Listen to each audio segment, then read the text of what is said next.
Hey there, chess enthusiasts!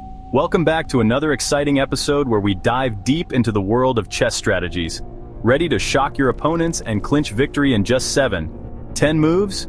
Imagine the look on their faces when you pull off these smart tricks. Today I'm going to show you 2 killer strategies to checkmate your opponent quickly. These are not just any strategies, but ones that can turn the tide of the game in your favor almost instantly. So, grab your chessboard and let's dive in.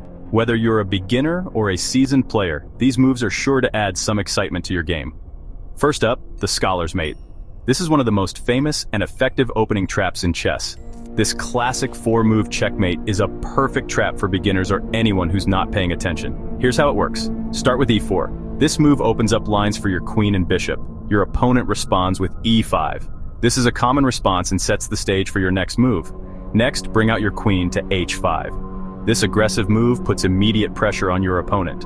This move attacks the e5 pawn and puts pressure on f7. The f7 square is particularly weak because it's only defended by the king. Your opponent might defend with nc6 or nf6. These are logical moves to protect the e5 pawn and develop their pieces. Now bring your bishop to c4, attacking the weak f7 square. This move sets up a deadly threat that your opponent might not see coming. If your opponent doesn't see the threat and makes a random move like nc6, it's game over. They might think they are developing their pieces, but they are walking into a trap. Move your queen to f7. Checkmate, your opponent's king is trapped and there's no way out. But what if your opponent is more cautious? Not everyone will fall for the scholar's mate, so it's good to have another trick up your sleeve. Let's switch gears to the fool's mate. This is the fastest checkmate possible, but it requires your opponent to make some pretty bad moves. Here's the setup. You start with e4. This move is versatile and opens up the center of the board.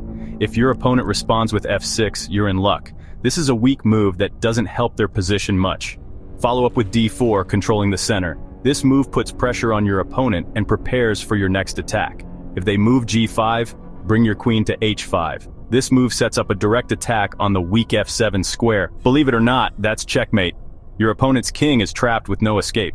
Your opponent's king is trapped, and you've won in just a few moves. It's a quick and decisive victory. Of course, these strategies depend on your opponent's moves, so always be ready to adapt. Flexibility is key in chess, but with practice, you can spot the opportunities and strike fast. The more you play, the better you'll get at recognizing these patterns. Before you go, don't forget to hit that subscribe button for more chess tips and tricks. We've got plenty more strategies to share, and drop a comment below with other topics you'd like me to cover. Your feedback helps us create better content for you. Thanks for watching and happy checkmating. Keep practicing and stay sharp.